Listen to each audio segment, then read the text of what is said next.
तर जमीन सुधारणा, या जमीन सुधारणेमध्ये इंग्रजांनी आपल्या देशात जेव्हा पाय रोवले गेले त्यांचे, स्पेशली प्लासीच्या लढाईनंतर, प्लासी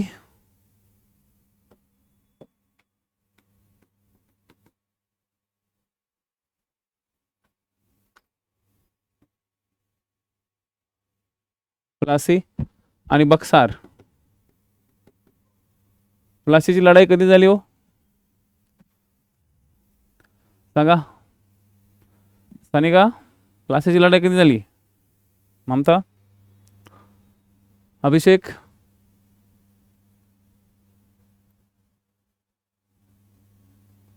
ब्रह्मास्त्रवाले, वैष्णवी, प्लासीची लढाई कधी झाली आणि बक्सारची कधी झाली? दोन्ही सांगा पटापट, कमेंट करा.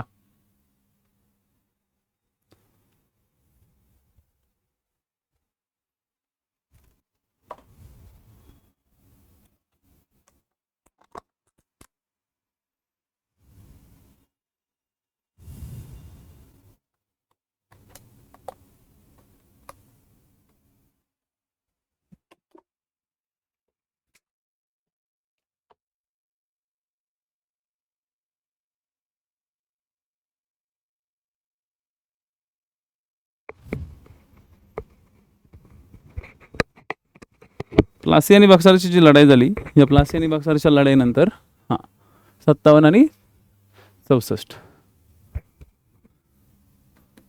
1757 आणि 1764 या काळामध्ये काय झाली? प्लासीची लढाई झाली आणि बक्सारची लढाई झाली. या दोन लढाईंद्वारे, प्लासीच्या लढाईद्वारे बंगालमध्ये इंग्रजांना पाय जमले आणि बक्सारद्वारे अवध, बिहार आणि ओडिसा या प्रांतांमध्ये सुद्धा त्यांना पाय रोवता आले. आता यांच्या अंडरमध्ये खूप मोठ्या जमिनी आल्या, यांच्या अंडरमध्ये खूप जमिनी आल्या आणि ह्या जमिनींमुळे या कायमधारा पद्धतीत 1793 या पद्धतीची सुरुवात करण्यात आली. आता झालं असं की जमिनीची मोजमाप करणे, जमिनीतील शेतसारा, आपण खूप नशीबवान आहोत की आता आपलं सरकार आपल्यावरती शेतसारा नाही लावत. आपल्या भारतातील शेतकरी सध्या सगळ्यात जास्त नशीबवान आहेत की जे शेतसाऱ्यामधून वाचलेले आहेत. आणखी आपल्याकडे इन्कम टॅक्स नाही आहे शेतसाऱ्यावरती किंवा शेतीवरती, जो आपण इन्कम टॅक्स लावतो तो सध्या नाही आहे. ओके, तो सध्या नाही, हे लक्षात ठेवा. जुन्या काळामध्ये इंग्रज ज्यावेळेस आले तर इंग्रजांना मोठ्या प्रमाणात जमिनी भेटल्या. या दोन लढायांमुळे तर पूर्णपणे इंग्रजांचं स्वामित्वच या ठिकाणी डिसाईड झालं. लढायांच्याद्वारे इंग्रजांना एक जमिनीचं स्वामित्व मिळाल्यानंतर इंग्रजांनी या जमिनीतून कसा महसूल प्राप्त होईल आणि कसा आपल्या त्यांच्या कंपन्या कशा डेव्हलपमेंट होतील किंवा कंपन्यांचा कसा विकास होईल यावरती इंग्रजांनी सगळ्यात जास्त लक्ष दिलं. आणि म्हणून इंग्रजांनी शेतसारा पद्धती आणि त्या शेतसाऱ्या पद्धतीमध्ये एक व्यवस्थापन आणायचा प्रयत्न केला. कारण की सगळ्यात महत्त्वाचं काय होतं, तो म्हणजे महसूल. आणि इंग्रजांना हा महसूल कसा मिळणार? तर इंग्रजांना हा महसूल तेव्हाच मिळणार जेव्हा इंग्रज तो महसूल प्रॉपर पद्धतीने गोळा करणार. म्हणून वॉरन हेस्टिंग्सच्या महसूल व्यवस्थेचे एक दुष्परिणाम दूर करण्यासाठी वॉरन हेस्टिंगने काही महसूल व्यवस्थापन स्टार्ट केलं होतं, ज्या महसूल व्यवस्थापनामध्ये मोठ्या प्रमाणात भ्रष्टाचार झाला व इव्हन वॉरन हेस्टिंग्सने सुद्धा भ्रष्टाचार केला होता. तर हे भ्रष्टाचारी कृत्य न होणे यासाठी 1789च्या काळात, हे वर्ष लक्षात ठेवा, 1789, 1789 या काळात गव्हर्नर जनरल कॉर्नवॉलिस जॉन शोरच्या अध्यक्षतेखाली, कॉर्नवॉलिसने त्या काळात बंगालचा तो काय होता, गव्हर्नर जनरल होता. तो काय होता, बंगालचा गव्हर्नर जनरल कॉर्नवॉलिसने जॉन शोरच्या अध्यक्षतेखाली एक समिती नेमली. जॉन शोर त्याच्या म्हणजे त्याचा राईट हँड होता. कॉर्नवॉलिसला म्हणजे काहीच माहिती नव्हतं, डोमलं काही माहिती नव्हतं आपल्या भारताबद्दल, राईट. त्याच्यामुळे जॉन शोरला तो खूप जास्त विचारायचा. म्हणून कधी लक्षात ठेवा, जॉन शोरचं जर नाव कधी आलं तर ते कॉर्नवॉलिसच्याच काळात येतं. जॉन शोरच्या अध्यक्षतेखाली एक समिती नेमली गेली. या समितीने 10 वर्षासाठी योजना सुचवली. किती वर्षासाठी? 10 वर्षासाठी. आपण काय काम करू, एक जमिनीचा जो तुकडा आहे ना, तो तुकडा सगळा आपण गोळा करू. बघा, जमिनीचे असे समजा 4 तुकडे किंवा 5 तुकडे होते. या 5 तुकड्यांवर 5 शेतकरी असायचे. लक्षात येते का मी काय म्हणतोय? 5 तुकडे होते, या 5 तुकड्यांवरती 5 शेतकरी होते. आपण काम करू, या 5 शेतकऱ्यांना एकत्र करू. हे सगळे 5 शेतकरी आपण एकत्र करू आणि त्यांच्यावरती 10 वर्षासाठी शेतसारा गोळा करण्याचा प्रयत्न करू. म्हणजे त्यांना एकदा शेतसारा ठरवून दिला की तुम्ही आम्हाला 5 जणांनी एवढा एवढा शेतसारा द्यायचा. एकदा तो तुम्ही ठरवला की तो 10 वर्षासाठी तेवढंच राहील. म्हणजे 10 वर्ष शेतसारा ठरवण्याची एक पद्धत पुढे जाऊन 1793 मध्ये कायमस्वरूपी अंमलात आणली. ठीक आहे, 1793 मध्ये ही कायमस्वरूपी अंमलात आणली आणि याच कायमस्वरूपी अंमलात आणल्यामुळं कायमधारा असे म्हणतात. म्हणजे सुरुवातीला ती 10 वर्ष करण्यासाठी सुचवली होती, पण कॉर्नवॉलिसने ती 10 वर्ष न सुचवता 1793 मध्ये ती कायमस्वरूपी करून टाकली. म्हणजे आपण फिक्स कायम आपण काय करायचं, शेतसारा गोळा करायचा. पण याच शेतसारा गोळा करण्याच्या पद्धतीतून ह्या 5 शेतकऱ्यांवरती नियंत्रण ठेवण्यासाठी एक जमीनदार, त्या ठिकाणचा जो जमीनदार असायचा त्या जमीनदाराला त्या ठिकाणी अपॉइंट केलं गेलं. आता जमीनदार म्हणजे कोण? तर जमीनदार त्या ठिकाणी कोणीही असू शकत होते, पण प्रयत्न हा केला जायचा की जमीनदार म्हणजे एक श्रीमंत बलाढ्य असा एक व्यक्ती त्या ठिकाणी अपॉइंट केला जावा.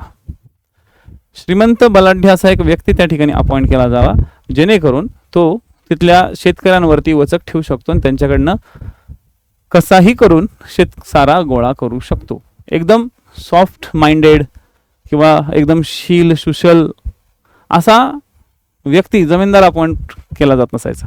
जमीनदार तो असायचा की जो जुन्या काळापासून एखाद्या नवाब किंवा खानदानी किंवा सरदार घराण्यातला असेल, ज्याचं त्या प्रभावावरती किंवा त्या प्रदेशावरती एक प्रभाव असेल, जो सगळ्या शेतकऱ्यांना आपल्या हातात ठेवू शकेल, शेतकऱ्यांकडनं शेतसारा प्रेमाने किंवा बळजबरीने गोळा करू शकत असेल, अशाच व्यक्तीला त्या ठिकाणी जमीनदार म्हणून अपॉइंट केलं जायचं. शेतकऱ्यांकडनं शेतसारा घेणं हे त्या काळात इंग्रजांना सगळ्यात महत्त्वाचं वाटायचं.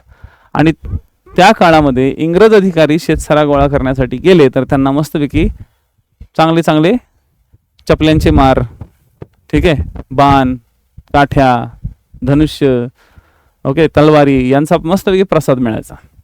त्याच्यामुळं बंगालमध्ये जेव्हा इंग्रज आले, ओडिसामध्ये इंग्रज ज्यावेळेस गेले, तर बंगाल ओडिसाचा जो आणि बिहारचा जो आदिवासी प्रदेशचा भाग आहे, ज्याला आज आपण झारखंड म्हणतो, त्या झारखंडच्या प्रदेशामध्ये अनेक आदिवासी लोकांनी शेतसाऱ्याला नकार दिला होता. मग आता हा शेतसारा गोळा कसा करायचा?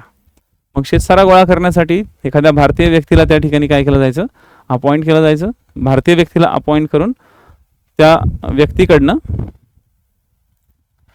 तो शेतसारा कसा गोळा होईल याच्याकडं त्यांनी लक्ष दिलं होतं. म्हणजे युरोपियन लोकांना त्या ठिकाणी आणण्यापेक्षा भारतातल्याच एखाद्या 5 शेतकऱ्यांवरचा एक त्या ठिकाणी त्यांनी काय केला, बॉस बनवला. बॉस त्यांनी काय केला तर बॉस बनवला. आता ते नीट समजून घ्या. बघा, एक मोठा जमिनीचा तुकडा आहे आणि तुम्ही 5 शेतकरी नाही, आता मी तुम्हाला जवळपास 50 शेतकरी सांगेल. 50 शेतकऱ्यांचा एक मोठा जमिनीचा तुकडा आहे, किंवा असं समजून चला की 2 गाव आहेत आणि या 2 गावामध्ये जवळपास 50 शेतकऱ्यांची कुटुंब आहेत. तर या 50 शेतकऱ्यांच्या कुटुंबांमध्ये ही जी काही जमीन आहे, त्यांची जी काही जमीन आहे, या सगळ्या जमिनी त्यांनी काय केल्या होत्या, एका जमीनदाराच्या अंडरमध्ये ठेवल्या होत्या. म्हणजे हे 50 शेतकरी त्यांचं शेती करणार आणि हा शेतकरी आपल्या महसुलातील, प्रत्येक शेतकरी आपल्या उत्पन्नातील काही वाटा जमीनदाराकडे देणार. जमीनदाराची स्वतःची एक जमीन असणार बाजूला कुठेतरी, ओके, जमीनदाराची स्वतःची पण एक जमीन असणार, त्या एरियात जमीनदाराची पण जमीन असते. पण आता तो जमीनदार या जमिनीचा मालक नाही झाला, तर जमीनदार याच्या सगळ्याच जमिनीचा मालक झाल्यासारखा झाला. कारण की ज्यावेळेस ही पद्धत कायमस्वरूपी केली गेली, ही पद्धत कायमस्वरूपी झाली, त्यानंतर ती एक प्रकारे वंश परंपरागत पण झाली. वंश परंपरागत पण थोडक्यात झालीच. इनडायरेक्टली आपण म्हणू शकतो वंश परंपरागत पण झाली, कारण की एखाद्या जमीनदाराचा मुलगा असेल पुढे आणि तो जमीनदार मध्येच दगावला तर त्याचा मुलगा पुढे लगेच त्याचा चार्ज घ्यायचा. इंग्रज दुसऱ्या कुठल्या तिसऱ्या बाजूच्या किंवा लांबच्या कुठल्या तरी जमीनदाराला देत नसायचं, चालायचं. पण एक होतं, पण असंही नव्हतं की कायमस्वरूपी म्हणजे कायमस्वरूपी. इंग्रज कधी कधी ह्या जमीनदारांकडनं जमिनी वापस पण घेत होते. जर एखाद्या जमीनदाराला शेत महसूल किंवा शेतसारा जर जमा करता येत नसेल, जर एखाद्या शेतकऱ्याला शेत महसूल किंवा हे महसुलाचे जे भाग आहेत ते जमा करता येत जर नसतील तर जमीनदाराच्या जमिनी वापस घेतल्या जायच्या.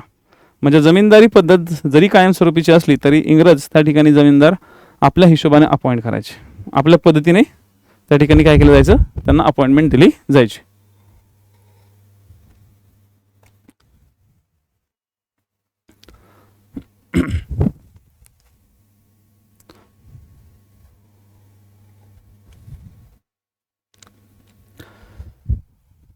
इथपर्यंत बघा लक्षात आला.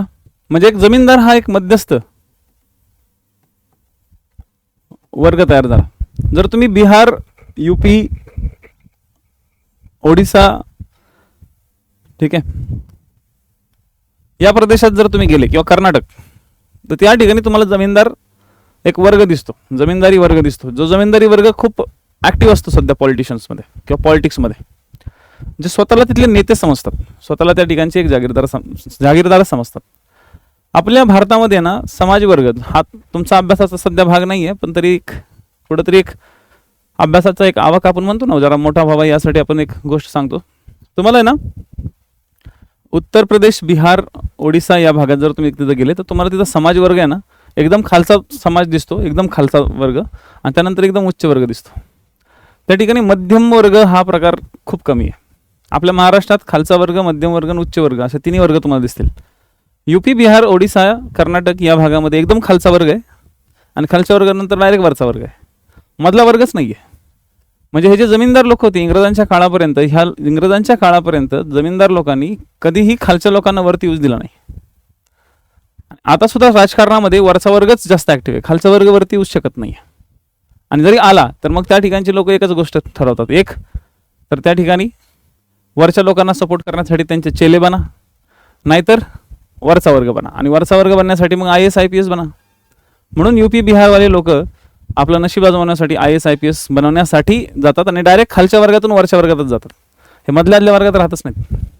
मधला वर्ग नाहीच आहे तिकडे, एक तर वरचा वर्ग किंवा खालचा वर्ग, ह्या दोनच वर्ग त्या ठिकाणी आहेत. ठीक आहे, हे बेसिक समाजासाठी एक सोशल स्टडीचा पार्ट म्हणून लक्षात ठेवा. तर इंग्रजांचं काय झालं, इंग्रजांनी आता शेतीचा महसूल, कारण की इंग्रज अधिकारी ज्यावेळेस तिथं शेतसारा गोळा करायला जायचे त्यावेळेस त्यांना चोप पडायचा. 50 शेतकरी एकत्र व्हायचे, पण याच 50 शेतकऱ्यांचा जो बॉस होता तिथला लोकल बॉडी किंवा लोकल डॉन, ह्या लोकल डॉनला काय केलं, जमीनदार बनवलं. आता हा जमीनदार काय करणार, यांच्याकडनं शेतसारा गोळा करणार आणि हाच शेतसारा कुठं देणार, हा इंग्रजांना देणार.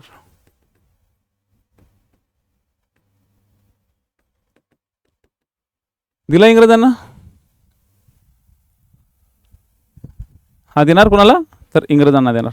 आणि ह्याच गोष्टी लक्षात ठेवायच्यात तुम्हाला, याच गोष्टी काय करायच्यात तुम्हाला लक्षात ठेवायच्यात की इंग्रजांना काय मिळणार होतं त्या काळात. तर इंग्रजांना काहीही न करता भारतीयांकडनं गोळा केलेला, भारतीयांकडनंच गोळा केलेला शेतसारा इंग्रजांना भेटणार होता. आता ह्याला जर खुश ठेवायचं असेल जमीनदाराला, तर आपल्याला त्यांना कायमस्वरूपी पद्धतीने द्यावं लागेल असं कॉर्नवॉलिसला वाटलं, आणि कॉर्नवॉलिसने हा प्रकार सुरुवात, म्हणजे या प्रकारची सुरुवात केली, जमीन महसूल. याच्यामध्ये जॉन शोर समिती होती, हे विसरायचं नाही, बऱ्याचदा ह्यावरती क्वेश्चन्स विचारले गेलेले आहेत. ठीक आहे, आपला देश आहे ना, लक्षात, आपला जो देश आहे हा देश एक कृषी संपन्न देश. जुन्या काळामध्ये लिलाव पद्धतीने शेतसारा गोळा केला जायचा, म्हणजे जो त्या ठिकाणी शेतसारा सगळ्यात जास्त गोळा करून देईल त्याला त्या एरियातला जमीनदार म्हणून दिला जायचा. पण नंतरच्या काळात कॉर्नवॉलिसने सगळं चेंज केलं, आणि कॉर्नवॉलिसने, ठीक आहे, कॉर्नवॉलिसने कायमधारा पद्धत आणली. लिलावाची पद्धत बाजूला कुठेतरी लिहून घ्या, हेस्टिंगने स्टार्ट केली होती. जमिनीतील लिलाव पॉईंट कुठेतरी ऍड करून घ्या, जमिनीचे लिलाव करणे, लिलाव करून महसूल गोळा करण्याची 5 वर्ष पद्धत हेस्टिंग्जने 1772 मध्ये आणली होती. हे पॉइंट्स ऍड करून ठेवा.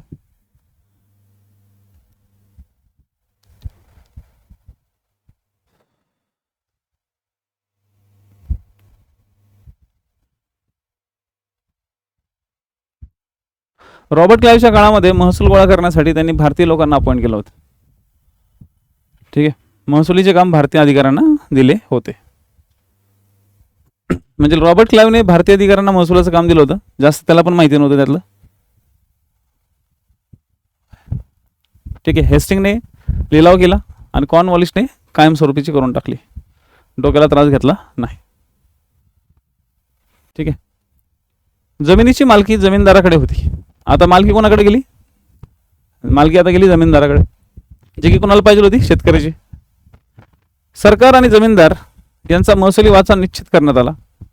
शेतकऱ्याकडून घेण्यात येणाऱ्या जमीन महसुलाच्या रकमेचे 2 भाग केले जात होते. ठीक आहे, शेतकऱ्याकडनं जो काही जमीन महसूल घ्यायचा तो जमीनदार ठरवायचा, पण जमीनदार आणि इंग्रज यांचा ऑलरेडी ठरला होता. ओके, इंग्रज आणि जमीनदार यांचा ऑलरेडी ठरला होता. म्हणजे समजा जमीनदाराकडे 100 पोती आली, जमीनदाराकडे 100 पोती आली. ठीक आहे, तर शेतकऱ्याकडून घेण्यात येणाऱ्या जमीन महसुलाच्या रकमेचे 2 भाग केले जायचे. त्यातील 89% सरकारला आणि 11% जमीनदाराला मिळत होते. म्हणजे जमीन ओके, समजा शेतकऱ्याकडनं जमीनदाराकडे 100 पोती आले तर 89% पोती इंग्रजांची राहायची, तर 11% जमीनदाराचा राहायचा.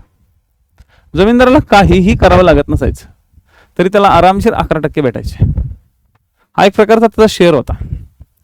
मग हा हिरो काय करायचा? हा खालून खूप जास्त वसूल करून घ्यायचा आणि खालून वसूल करायचा 150 पोती आणि इंग्रजांना सांगायचा तर 100च पोती आली तर तुम्ही एवढं करा, मी 11% घेतो. मग बाकीचा वरचा जो काही इन्सेंटिव्ह असायचा, म्हणजे त्यांनी बळजबरीने जे काही गोळा केलेला असायचं ते त्याचंच. आणि इंग्रज त्याची चौकशी करत नसायचे कधी. इंग्रज कधी हे बघत नसायचे की जमीनदार आपल्याला फसवतोय का नाही. इंग्रजांना एवढंच वाटत होतं की जमीनदार ओके आहे, प्रत्येक वेळेस जमीनदार चांगल्याच पद्धतीने देत असेल आपल्याला. आणि जमीनदार असणं ही इंग्रजांची त्या काळात मजबुरी होती, कारण की इंग्रजांकडे दुसरा कुठल्याही प्रकारचा रिसोर्स नव्हता त्या ठिकाणी महसूल गोळा करण्याचा. कारण की लिलाव पद्धतीने जरी महसूल झाले किंवा महसूल विभागणी झाली तरी त्याच्यामध्ये फ्रॉड व्हायचाच. आणि लिलाव पद्धतीने जो महसूल व्हायचा तिथं मग भारतीयांचं खूप शोषण व्हायचं. आणि भारतीयांचं शोषण झाल्यानंतर भारतीय खरंच महसूल देऊ शकत नव्हते आणि त्याच्यामुळे महसूलमध्ये कपात व्हायची. म्हणून कायमस्वरूपीची पद्धत त्या ठिकाणी सुरू करण्यात आली. हा शेअरिंग लिहून ठेवा.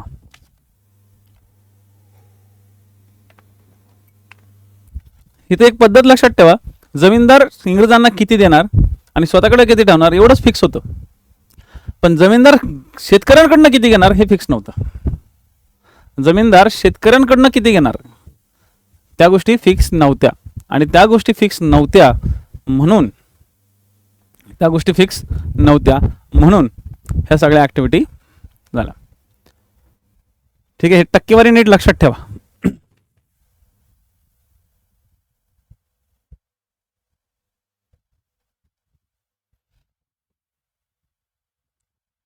ठीक आहे, या ठिकाणामध्ये शेतकरी आणि जमीनदार यांच्यामध्ये करार असायचे, एक करारनामा व्हायचा,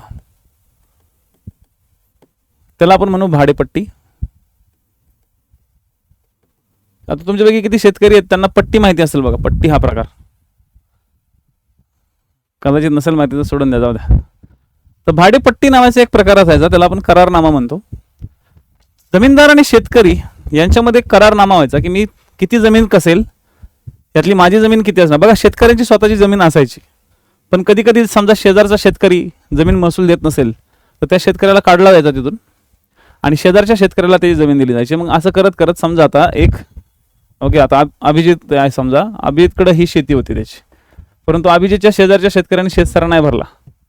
ठीक आहे, समजा या साईडला ममता ही होती, ममताने सुद्धा शेतसारा नाही भरला, तर अभिजितला काय मिळाली? ही जमीन पण मिळाली, ही जमीन पण मिळाली. तर अभिजित आता काय झाला, एवढ्या जमिनीचा शेतकरी झाला, मालक नाही झाला, मालक होणारच नाही, एवढ्या जमिनीचा काय झाला तो, काय झाला तर एक तो कसणारा व्यक्ती झाला.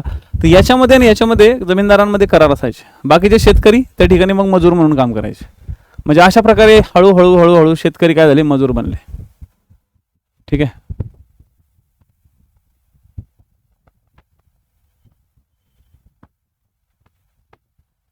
हा बरोबर, शेतकऱ्याकडनं जास्तच घेतलं जायचं ना, मग तेच तर सांगतोय, शेतकऱ्यांकडनं काय केलं जायचं, जास्तच घेतलं जायचं. तर हा जो करारनामा आहे ना, हा करारनामा किती शेत कसणार, काय करणार याच्यानुसार करारनामा एक सेट केला जायचा, आणि तो करारनामा मोस्ट प्रॉबेबली होतच नसायचा.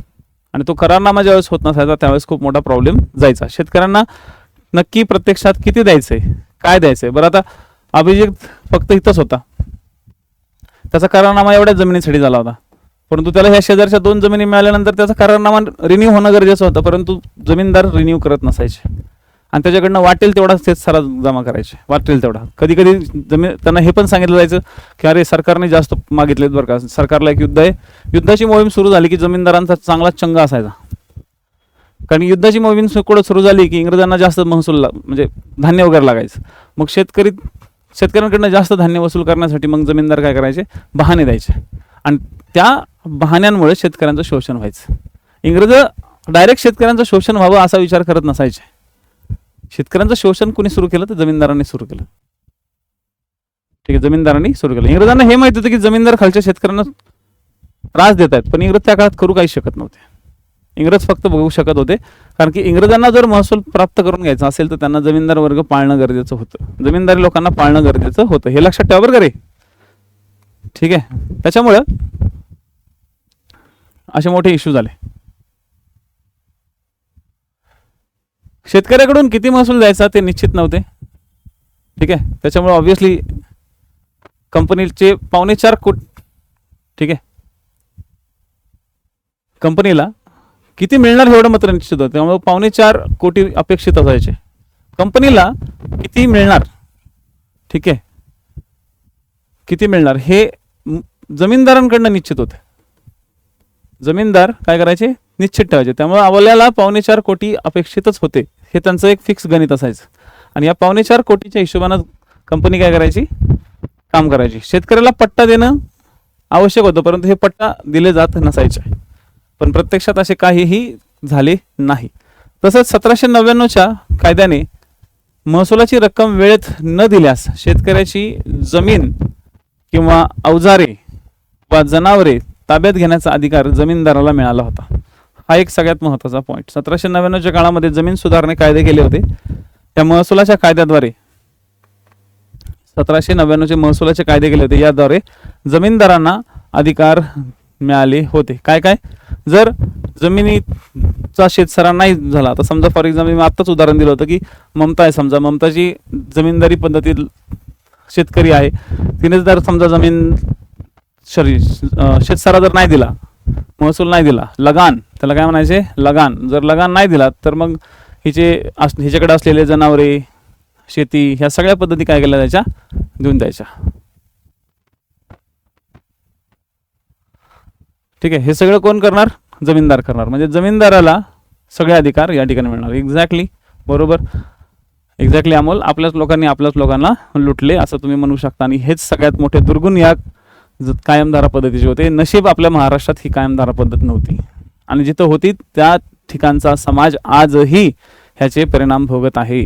मी आताच सांगितलं की बंगाल, ओडिसा, बिहार या एरियात तुम्ही गेलात किंवा उत्तर प्रदेश, तर या ठिकाणी तुम्हाला समाज हा मध्यम वर्ग दिसणार नाही, एकदम लो आणि एकदम हाय असाच समाज त्या ठिकाणी दिसेल.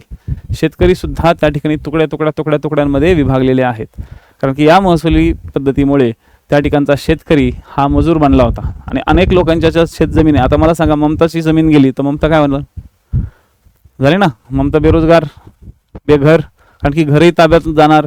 जोपर्यंत महसूल भरणार नाही तोपर्यंत मग ममता दुसऱ्याच्या शेतात काम करायला जाणार. बरं, दुसऱ्याच्या शेतात काम करायला गेलं, त्या ठिकाणी व्यवस्थित काम नाही जमलं तर तो तिथून हकलून देणार. म्हणजे अशा कंडिशनमध्ये बरेचसे शेतकरी हे भूमिहीन झाले होते.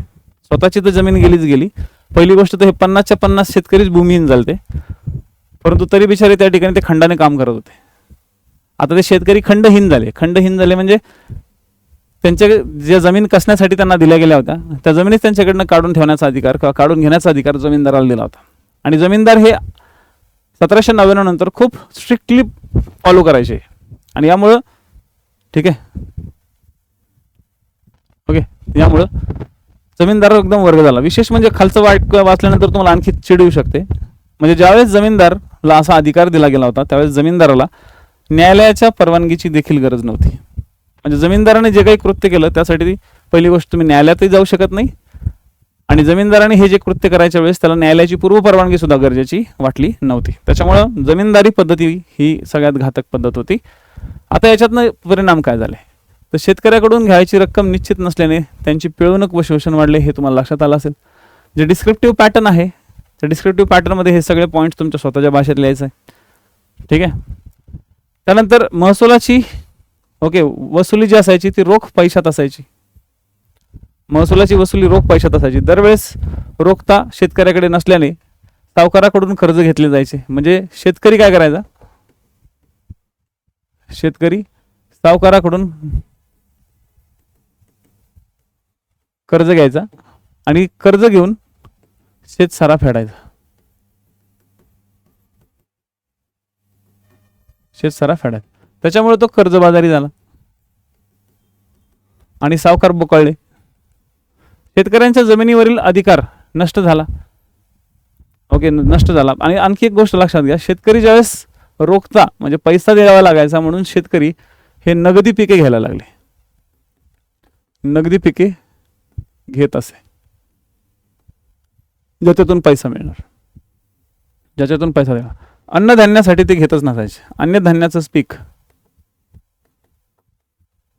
ते घेत नसे. त्यामुळे जर दुष्काळ पडला ना, दुष्काळ पडला की धान्य मिळत नसायचं आणि त्यामुळे भूकबळी वाढायचे. त्यामुळे काय व्हायचे, भूकबळी वाढायचे. जमिनीवरील अधिकार नष्ट झाला. जमीनदाराच्या ओके जमीनदार मालक बनले. जमीनदारांना जमीन अथवा मालमत्ता जप्तीचे अधिकार दिल्याने शेतकऱ्यांचा खूप छळ व्हायला लागला. ठीक आहे. महसूल भरताना आल्याने शेतकरी जमीन विकू लागला. बघा आता हे पण व्हायला लागलं. जर महसूलच भरताना आला तर शेतकरी जमीन विकू लागला. त्यातून शेतमजूर हा एक नवा वर्ग उदयाला आला. ओके, काय आला, शेतमजूर. म्हणजे स्वतःच्या जमिनी विकायच्या आणि तिथं शेतमजूर म्हणून काम करायचं. अनेकांची जमीनदारी सुद्धा गेली होती बरं का, कारण दुष्काळ पूर अशा कारणांनी ओके आपत्ती ओढवली. ठीक आहे. त्यामुळं शेतसाऱ्यात सूट नव्हती. ठरलेली रक्कम देणं गरजेचे होते आणि जर रक्कम नाही दिली तर जमीनदारी पण जायची. त्यामुळे जमीनदार वर्ग सुद्धा थोडासा घाबरलेला असायचा. मग जमीनदारी आपली गेली नाही पाहिजे यासाठी जमीनदार काय करायचा, तर जमीनदार शेतकऱ्यांकडनं खूप मोठ्या प्रमाणात छळ करून त्यांच्याकडनं जमीन शेतसारा मिळून घेणार. अशा प्रकारची ही पद्धत या ठिकाणी सुरू होते. खूप वाईट प्रकारची, खूप वाईट प्रकारची जी पद्धत आहे ती या स्वरूपाच्या होती. काही जमीनदारांचा फायदा झाला. ओके, एकदा महसूल ठरवलं त्यात बदल नव्हता. त्याच्यामुळे जास्तीत जास्त जमीन लागवडीखाली आणायची, उत्पन्न वाढवायचं आणि उत्पन्नाचा ओके उत्पन्न वाढवलं तरी वाढलेल्या उत्पन्नावरती कर मात्र नसा. म्हणजे जमीनदारांनी किती उत्पन्न वाढवलं हे इंग्रज मोजत नसायचे. जमीनदारांनी किती उत्पन्न वाढवलं, किती पैसा स्वतःकडे ठेवला, किती मोठ्या प्रमाणात, म्हणजे जिथं 100 रुपये गोळा करायचे होते जमीनदारांनी 150 रुपये गोळा केले.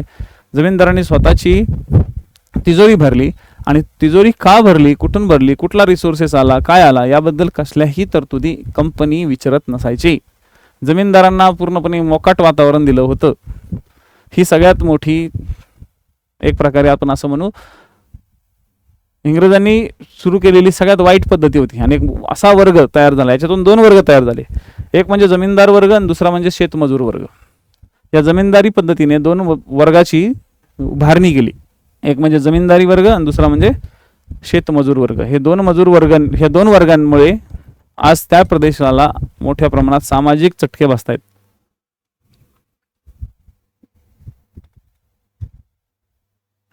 पुढं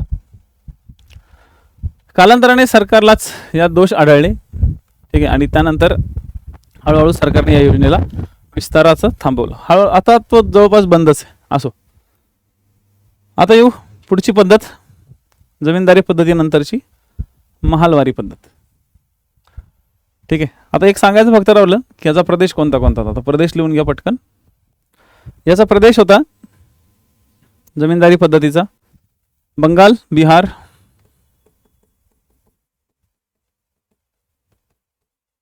ओडिसा, त्याला ओरिसा म्हणायचे त्या काळात, कर्नाटक, उत्तर प्रदेश. उत्तर प्रदेश आणि बनारस.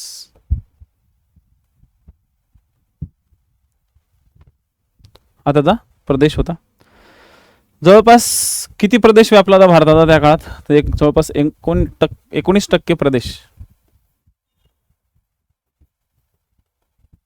भारताचा व्यापलेला होता. किती? 19% प्रदेश भारताचा कायमधारा पद्धतीमध्ये व्यापला होता किंवा इंग्रजी साम्राज्य अंतर्गत आला. ठीक आहे. मध्यस्थ कोण होते? जमीनदार होते. मध्यस्थ कोण होते? तर जमीनदार होते.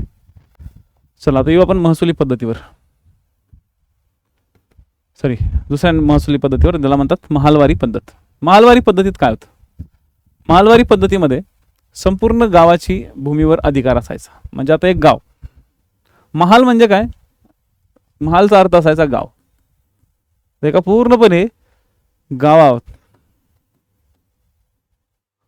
गावावर महसूल लागायचा.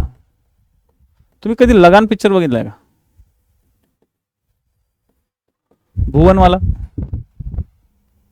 आता तुम्ही आता काय काय आधुनिक काळातले विद्यार्थी आहेत ज्यांनी कदाचित पाहिलं नसेल लगान, पण जर नसेल पाहिलं तर पाहून घ्या.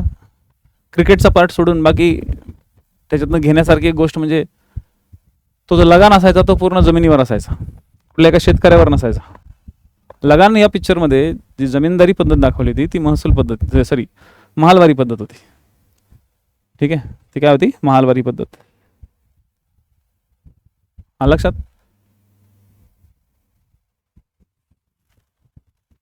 ज्याच्यामध्ये पूर्ण गावावरती लगान लावला जायचा. महाल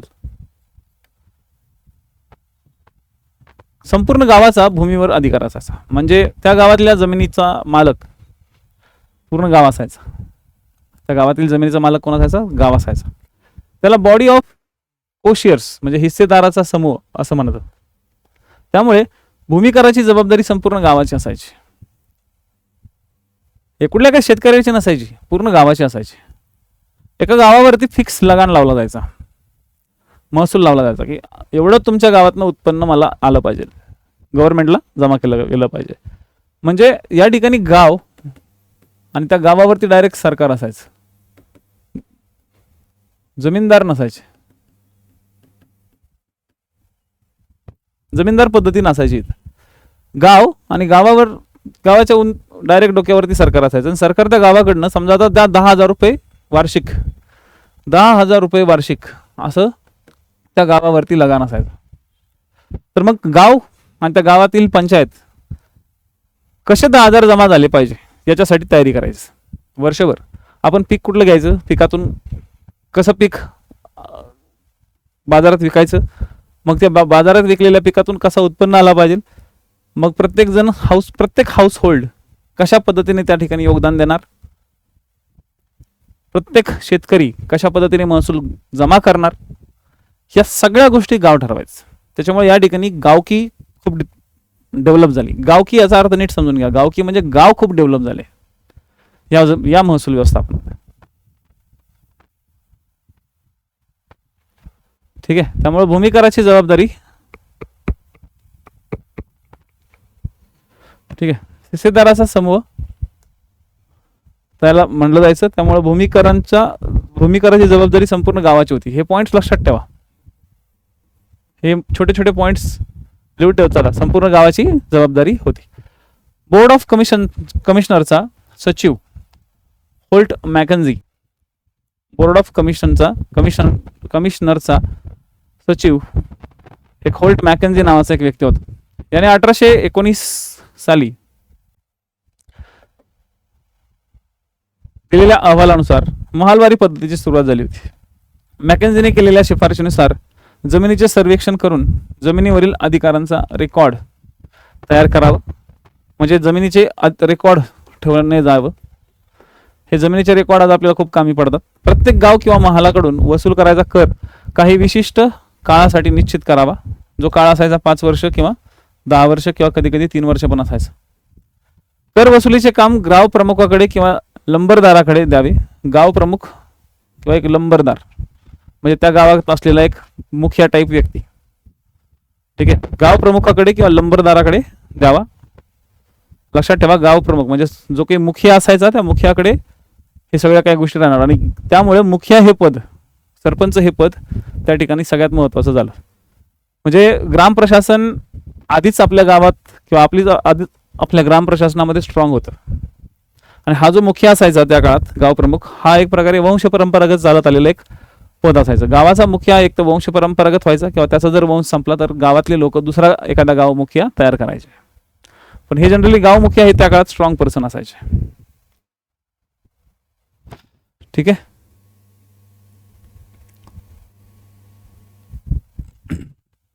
याच्यामध्ये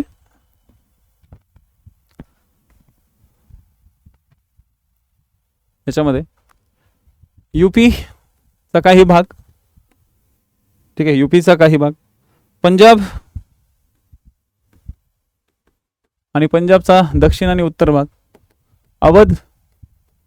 अवधचा दक्षिण भाग आणि उत्तर भाग, ठीक आहे, आणि आग्रा, तसंच आग्र्याचा दक्षिणेकडे एमपी कडचा काही भाग, या प्रदेशांमध्ये ही महलवारी पद्धत स्टार्ट झाली होती. जवळपास या एरिया जो होता इंग्रजी साम्राज्याच्या हिशोबानं तो 30% आसपास होता. या पद्धतीला एक 1822चा नियम आला आणि या नियम 7 नुसार काही डेव्हलपमेंट केली गेली. तर जमिनीचा जो भाडेदार जमीनदाराला द्यावा लागत होता त्याच्या 80% भूमिकर ठरवण्यात आला. येथे जमीनदार नाही किंवा शेतकरी संयुक्त जमीन कसत असे तेथे 95% कर ठरवण्यात आला. लक्षात ठेवा, जमीनदाराचे काही ठराविक तत्व जिथं आहेत. काही ठिकाणी जमीनदार होते, असं नव्हतं की जमीनदार नव्हतेच. ओके,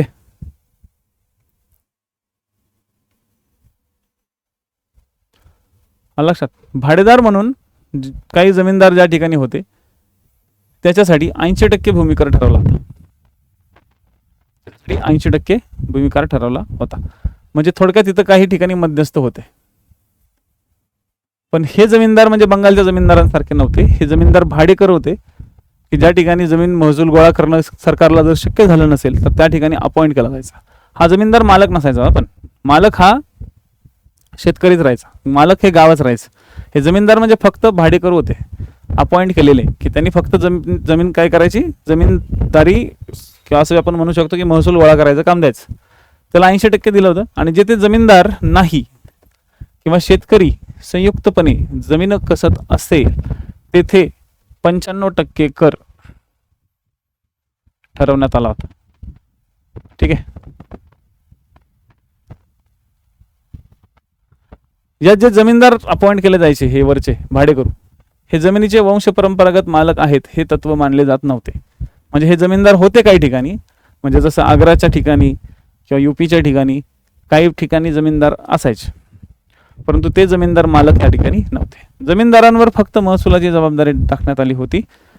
यूपी, पंजाब, आग्रा, अवध या भागात ही राबवण्यात आली होती. बाकी पूर्णपणे गावाकडनं महसूल गोळा केला जात.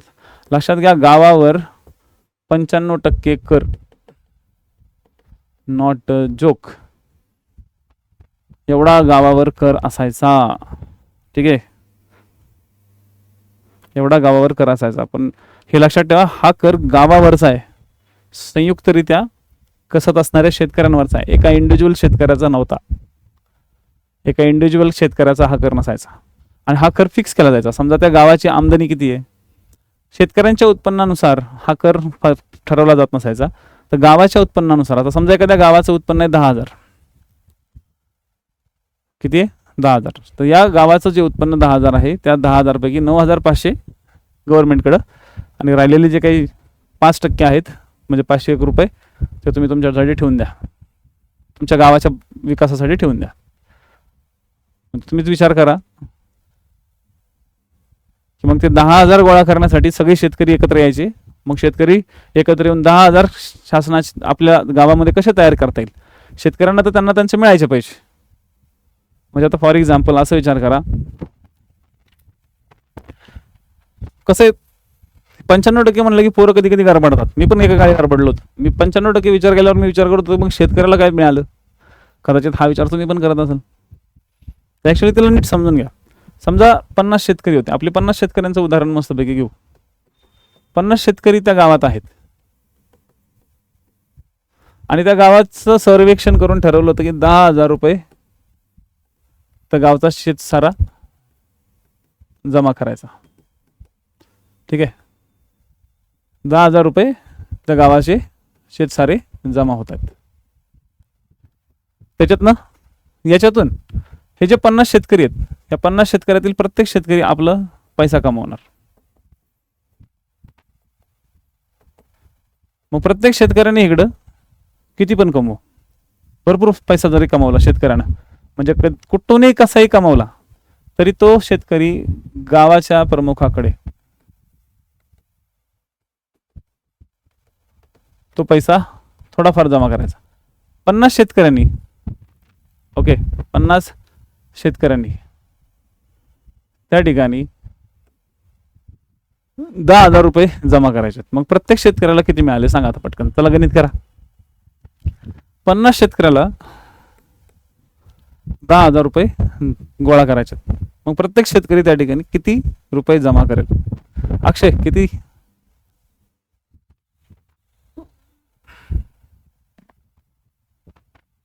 50 शेतकऱ्यांना 10,000 रुपये जमा करायचे.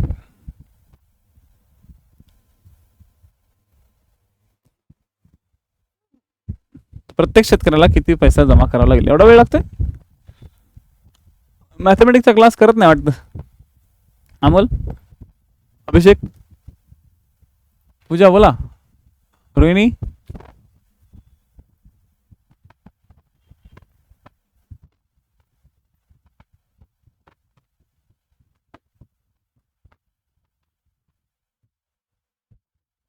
शमिका.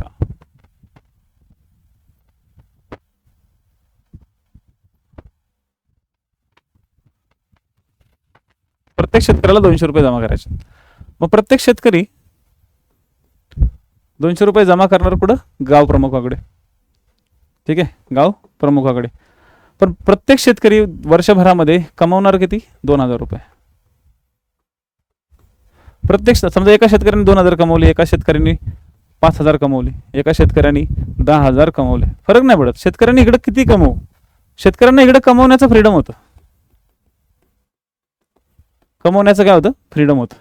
परंतु त्यांच्या महसुलावरती, त्यांच्यावरती जो महसूल फिक्स केला जायचा की आम्हाला 5 वर्ष, तुम्हाला दरवर्षीप्रमाणे दर सालाबाद प्रमाणे 5 वर्षापर्यंत आम्हाला 10,000 रुपये आले पाहिजे.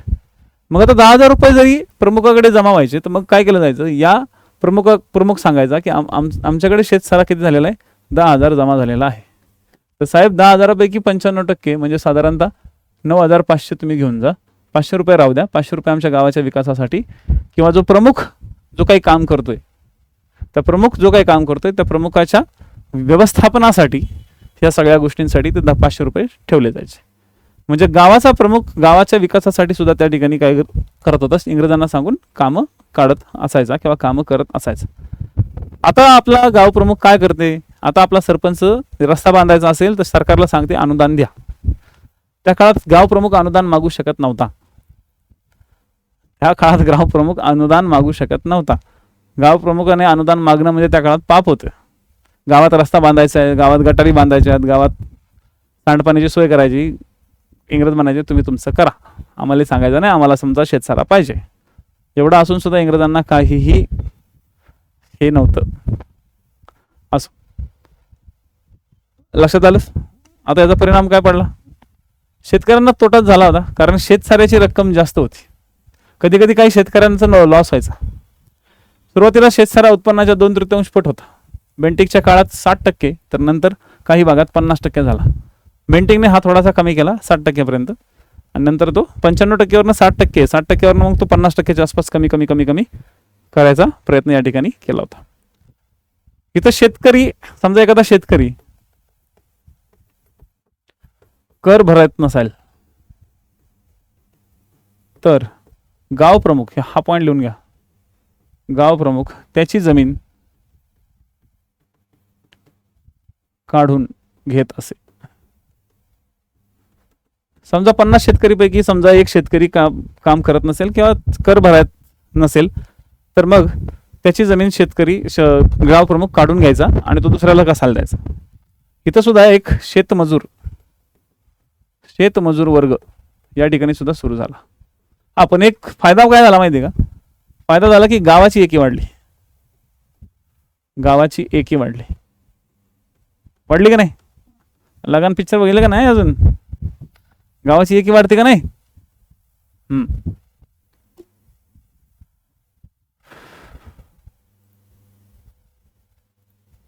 इथपर्यंत बघा, लक्षात आला? बढिया. आता पुढचा पार्ट, त्याला म्हणतात रयतवारी पद्धती. ठीक आहे, रयतवारी पद्धती. तर रयतवारी पद्धतीमध्ये, रयतवारी पद्धत जी आपल्या प्रांतामध्ये, आपल्या महाराष्ट्राच्या प्रदेशामध्ये होती, ही आपल्याकडे होती. आता ही कशी होती ती नीट समजून घ्या. कायमधारा पद्धतीतील दोष दूर करण्यासाठी, जमीनदाराला आळा घालण्यासाठी ब्रिटिशांनी रयतवारी पद्धत सुरू केली होती. खरं सांगायचं तर ब्रिटिशांनीच याबद्दल थोडंसं सिरियसली घेतलं होतं. बंगालमध्ये जे पहिल्या 20 वर्षामध्ये कुटाणे झाले होते रयतवारी पद्धत लागू झाल्यानंतर, 1813 पर्यंत इंग्रजांना लक्षात आलं होतं की भयानक पद्धतीने बंगालची धुळधाण झालेली आहे. कारण की 1793 मध्ये जी पद्धत लागली होती तिथं, त्या 1793 नंतर 20 वर्षात त्या जमीनदारी पद्धतीने तिथल्या जमीनदारांना राजा बनवलं होतं. म्हणजे जमीनदार एवढे श्रीमंत झाले होते 20 वर्षात की इंग्रज सुद्धा चाट पडायचे की अरे झालं कसं काय, एवढी डेव्हलपमेंट यांची कशी काय झाली. त्यांनी खरंच अख्खा प्रदेश लुटून खाल्ला. जसं तुम्हाला पण हीच फिलिंग आली ना मगाशी, बरोबर ना अमोल? की राव हे तर भारतीय लोकांना लुटून खात आहेत. हे बरोबर होतं, भारतीय लोक खरंच भारतीय लोकांना लुटून खायला लागले होते. मग ब्रिटिशांनी विचार केला जर असं झालं तर महसूल मिळणं बंद होऊन जायचं. कारण की ब्रिटिशांचं दुखणं कुठं होतं? ब्रिटिशांना मेन दुखणं कुठं होतं? ब्रिटिशांचं दुखणं होतं महसूल येणे. आणि ब्रिटिशांनी हे जमीनदार पाळून, म्हणजे पाळला होता लॅब्राडॉर, की जो फक्त प्रेमळ आहे, पण साला तो लॅब्राडॉरच क्रॉस निघाला, तो जो झाला डॉबरमॅन. आणि तो इंग्रजांनाही चावे आणि भारतीय लोकांनाही चावे. लक्षात आलं का? लॅब्राडॉर म्हणता म्हणता तो झाला काय रॉटविलरच झाला, असं समजून चला. म्हणजे जमीनदार वर्ग एवढा डेंजर झाला की जमीनदार वर्ग कधी कधी इंग्रजांचं ऐकत नसायचा. आणि ह्याच जमीनदार वर्गाला आळा घालण्यासाठी आणि मुंबईमध्ये असे काही प्रकार होऊ नये, कारण की मुंबई त्या काळात 1818च्या काळात मुंबई प्रांतामध्ये इंग्रजांनी आपली सत्ता राबायला सुरुवात केली होती. तुम्हालाही माहिती आहे 1818 मध्ये पेशवाईचा पाडाव झाला. 1818 पेशवाईचा पाडाव झाल्यानंतर मुंबईच्या प्रदेशामध्ये कुठं ना कुठंतरी एक महसूल प्रशासन व्यवस्थित यावं, ठीक आहे, यासाठी हा प्रयत्न केला गेला होता. आणि हा प्रयत्न मद्रासच्या एरियात सुद्धा झाला होता. जवळपास मद्रासमध्ये वाडियार घराणं किंवा मद्रासचं तंजावर किंवा मद्रासच्या प्रदेशातील दुसरे जे काही संस्थानिक होते, या सगळ्या संस्थानिकांवरती विजय प्रस्थापित झालाच होता. दक्षिण भारतामध्ये सुद्धा एक मद्रास हे एक इंग्रजांचा बालेकिल्ला बनला होता. आणि तो इंग्रजांचा बालेकिल्ला आणखी जास्त स्ट्रॉंग व्हावा यासाठी त्या प्रदेशामध्ये महसूल व्यवस्थापन करणं गरजेचं होतं. म्हणून ब्रिटिशांनी रयतवारी पद्धती त्या ठिकाणी सुरू केली. ठीक आहे, या ठिकाणी भूमीवरील अधिकार शेतकऱ्यांचाच होता. हे सगळ्यात महत्त्वाचं. गावाचा नव्हता, कोणाचा नव्हता, कुणाचा नव्हता. भूमीवरील अधिकार कोणाचा असणार? शेतकऱ्याचाच होता. प्रत्येक ठिकाणी अधिकार वेगवेगळे होते. महसुलामध्ये गावाचा अधिकार होता, जमीनदारामध्ये जमीनदारांचा अधिकार होता, कायमदारामध्ये आणि इथं शेतकऱ्यांचा अधिकार होता. कर देण्यासाठी जबाबदारी शेतकऱ्याचीच होती. तसेच जमीन भाडेतत्वावर देणे, हस्तांतरण करणे, गहाण ठेवणे किंवा विकणे असे अधिकार देखील शेतकऱ्यालाच होते. इथं सरपंचाला अधिकार नसायचे. कधी कधी एखाद्या शेतकऱ्याला काम जमत नसायचं तर तो दुसऱ्याला शेजारच्याला सांगायचा, यार तुम्हाला शेती कस, तुला मी एवढा एवढा ठराविक वाटा दिला, त्याला म्हणे वाट्याने देणे, शेती वाट्याने देणे, शेती काय करणे, वाट्याने देणे.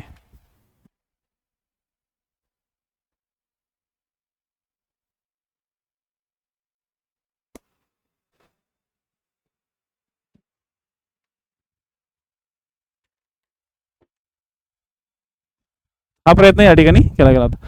यात यात प्रत्येक शेतकऱ्याकडे असलेल्या जमिनीची सरकारकडून मोजमाप होत असायचं. सरकार यायचं, जमिनीची मोजमाप केली जायची की बाबा अमुक अमुक, ओके, समजा गणपतची जमीन 10 एकर, मग गणपतची एकर जर 10 एकर शेती भरली तर त्याला वेगळा शेतसारा. ठीक आहे. पांडुरंग काकाची किती, 2 एकर, तर त्याला वेगळा शेतसारा. हनुमंतरावची वेगळी, तर त्याला वेगळा. म्हणजे अशा प्रत्येकाला आहे ना, ओके, काय केलं होत्या, जमिनीच्या गोष्टी वाटून दिल्या होत्या. आणि प्रत्येकाला जमिनीच्या गोष्टी वाटून दिल्यामुळे, ठीक आहे, जमिनीच्या प्रतिप्रमाणे महसुलाचा दर ठरवला जात होता. जमिनीची प्रत जर उत्तम प्रकारची असेल तर भारी जमीन, महसूल भारी. आणि जमीन जर म्हणजे ओसाड असेल, ओके, कच्ची असेल, 2 नंबरची असेल, 2 नंबर म्हणजे तिचा पोत बिघडलेला असेल, ठीक आहे, तर तिचा दर कमी असायचा. मराठी सत्तेचा जेव्हा शेवट झाला होता मुंबई प्रांतामध्ये, तेव्हा एल्फिन्स्टनने रयतवारी पद्धत सुरू करायचा निर्णय घेतला होता. एल्फिन्स्टन म्हणला आजही यासाठीच मानलं जातं की याने आपल्या खरंच मुंबई प्रांतावर उपकार केले की यांनी ही पद्धत लॉन्च केली. ना महालवारी केली ना कायमधारा केली, ही त्यांनी केली. ही पद्धत मुंबई प्रांतात सुरू करण्यामागे त्याची काही कारणे होती. जसं कंपनीच्या भारतातील मक्तेदारीला ब्रिटनमध्ये विरोध व्हायला लागला होता. ठीक आहे. उदारमतवादी विचारसरणीचे लोक जमीनदारांच्या विशेष हक्काच्या विरोधात होते. इंग्लंडमध्ये लोक जमीनदारांना एवढे अधिकार का दिलेत तुम्ही भारतात, यावरती प्रश्न विचारत होते. भारतातील जमीनदारांना आळा घालावा अशी त्यांची मागणी वाढली होती. ब्रिटिश पार्लिमेंट बोंबलत होतं आपल्या नावानं की ब्रिटनमधल्या सुद्धा जमीनदारांना एवढा अधिकार नाही तेवढा तुम्ही भारतातल्या जमीनदारांना का दिलाय.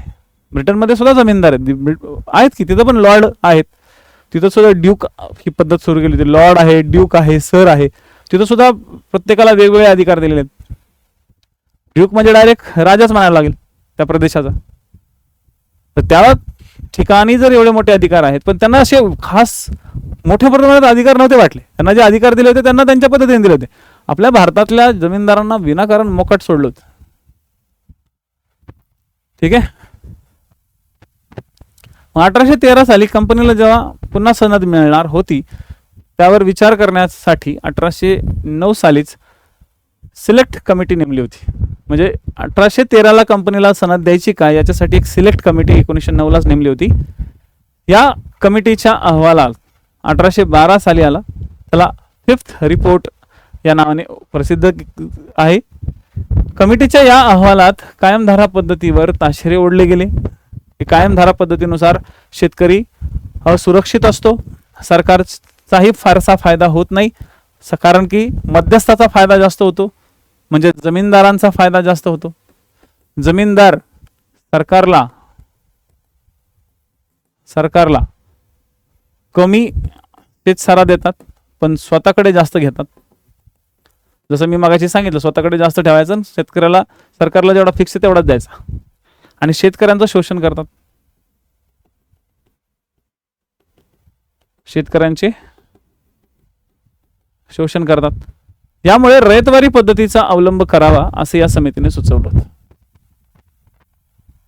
ठीक आहे. इथं समिती नीट समजून घ्या. सिलेक्ट कमिटी, या सिलेक्ट कमिटीनंच या सगळ्या गोष्टी सेट केल्या गेल्या होत्या. ठीक आहे.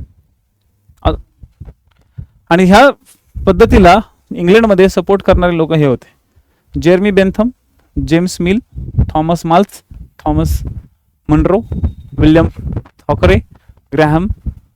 ठीक आहे. हे लोक, त्यातल्या त्यात थॉमस मनरो हे लक्षात ठेवा. डेव्हिड रिकार्डो.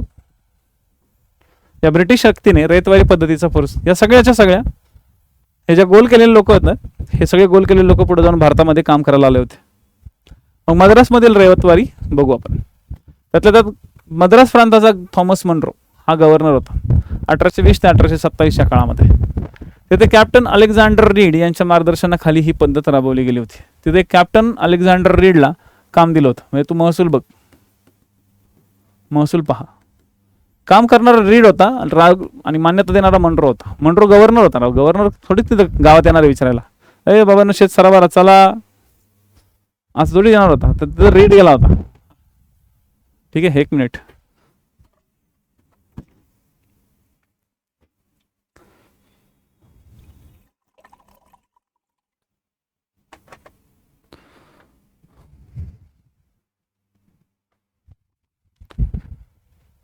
चलो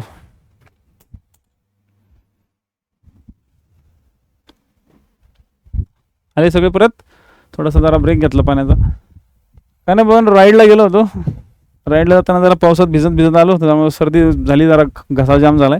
तर आता गरम पाणी प्यायला लागते.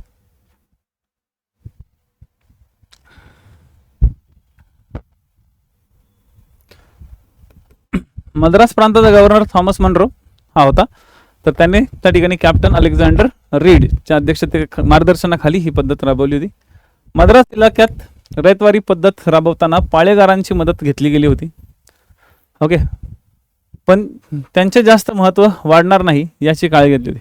पाळेगार म्हणजे त्या ठिकाणी अशी एक जमात की जे त्या ठिकाणी महसुलामध्ये मदत करतील.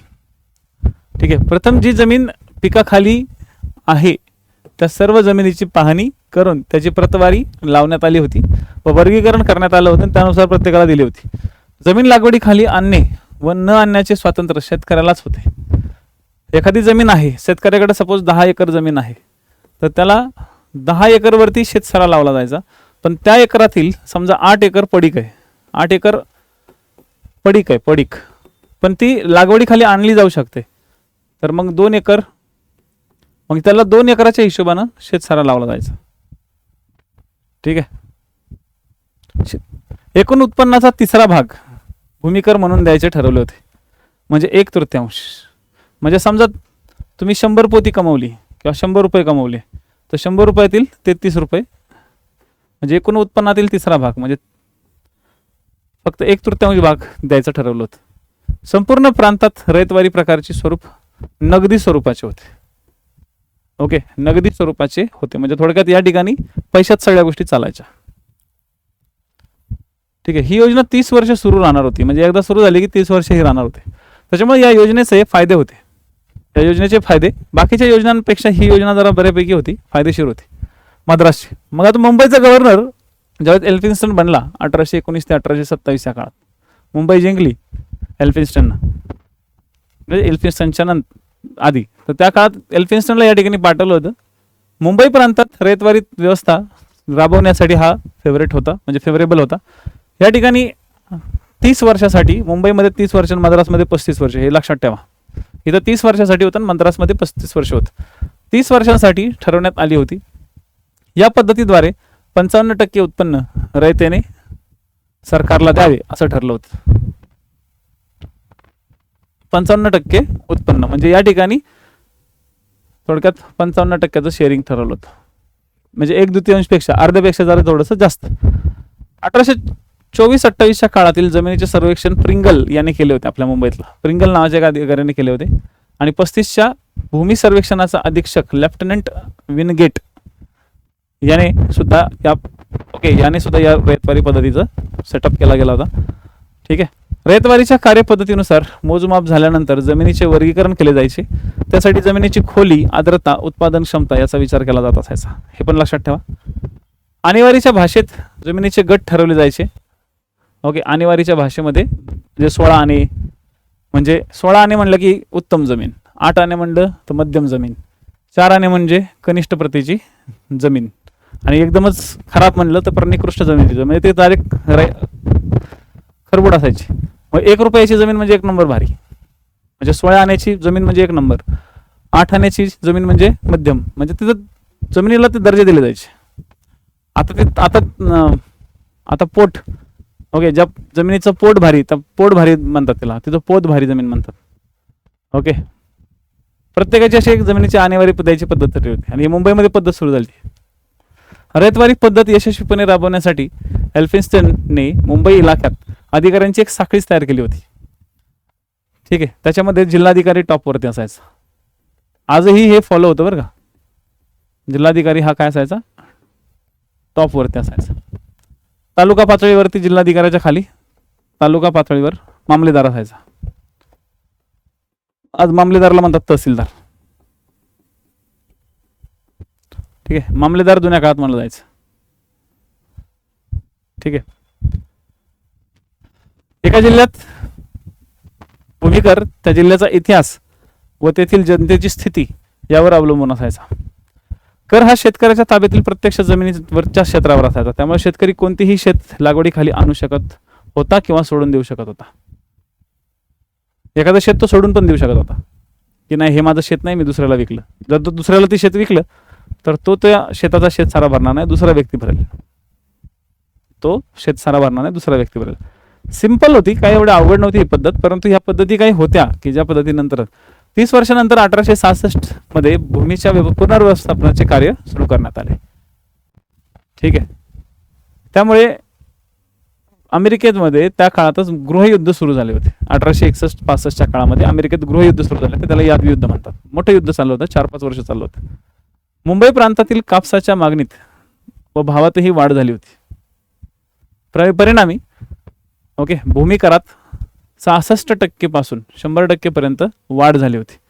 शेतकऱ्यांना न्यायालयात अपील करता येत नव्हती.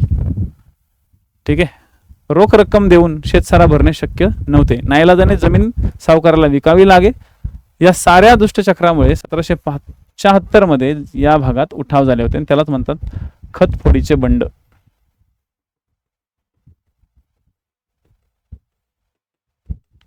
याचा महात्मा फुलेंनी सपोर्ट केला होता.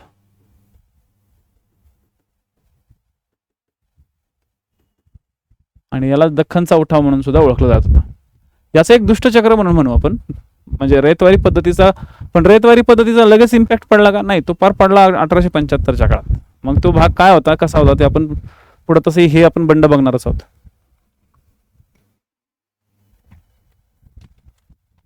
इतिहास म्हणजे आहे ना, ठीक आहे, इतिहास म्हणजे एक प्रकारचा स्टोरी असतं फक्त. त्याला तुम्ही अभ्यास म्हणून कधी कन्सिडर करत जाऊ नका. इतिहास म्हणजे काय असते, एक स्टोरी असते. तुम्ही त्याला एक स्टोरी म्हणून घेत चला. इतिहासाला कधी अभ्यास म्हणून घेत जाऊ नका. जसा तुम्हाला मी आज 3 महसूल शिकवले.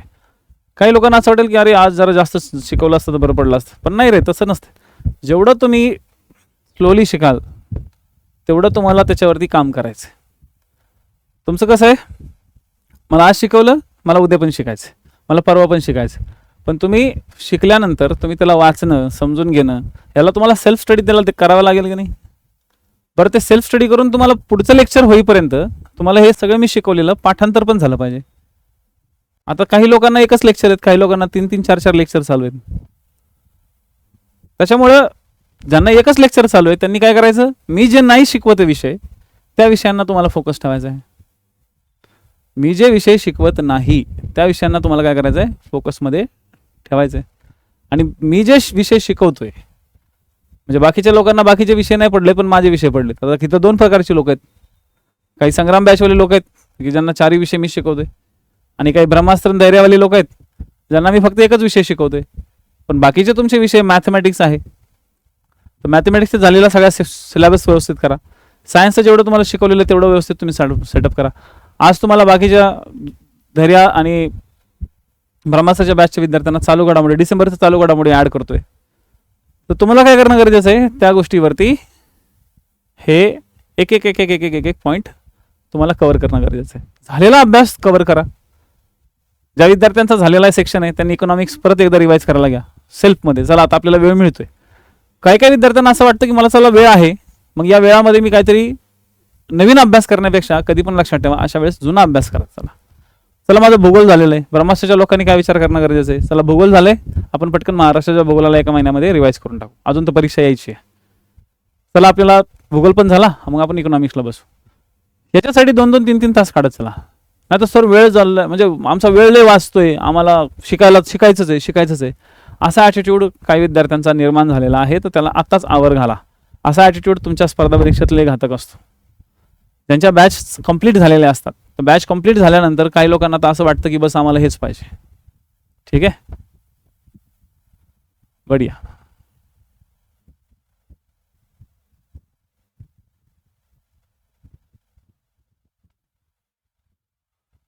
हो, चालू शकता ना, नोट्स घेऊ शकता तुम्ही, लिहून घेऊ शकता, नो प्रॉब्लेम.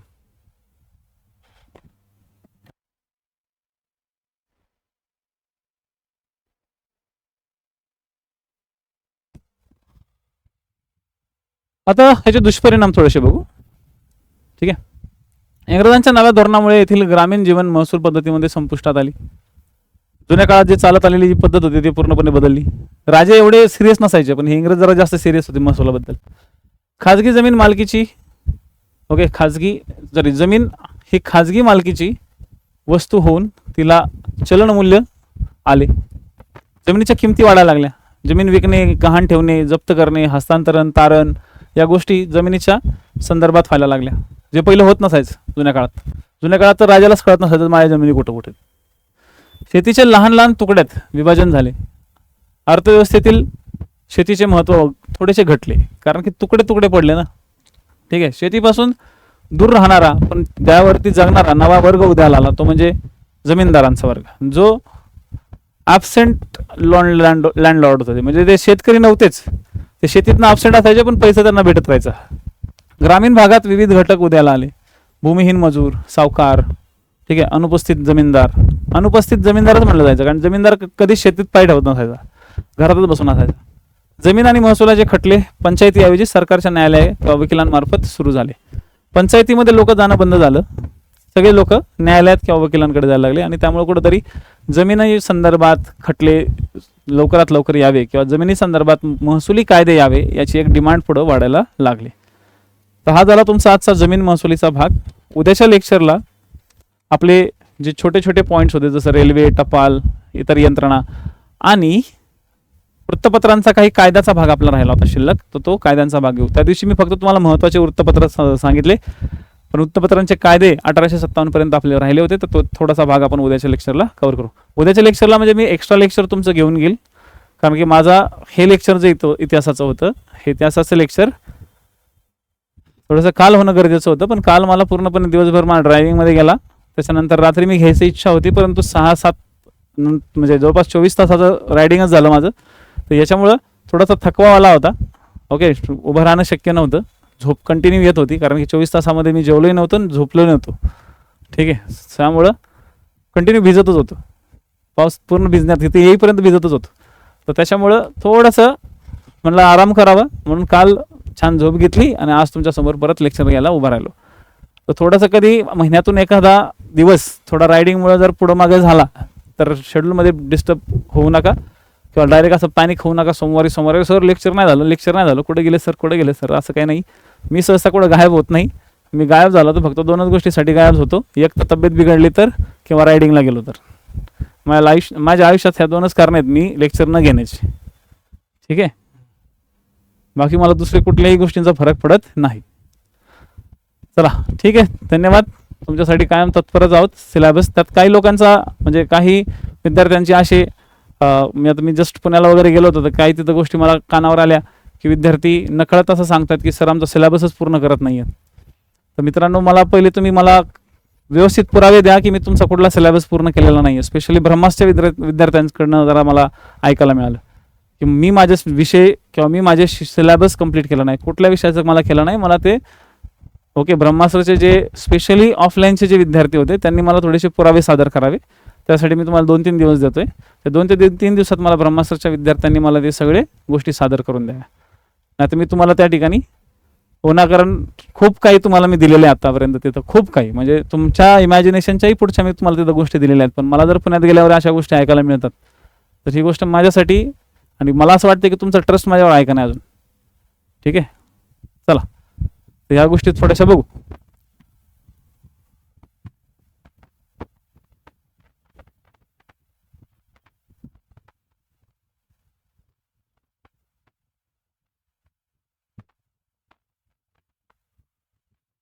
Okay, thank you.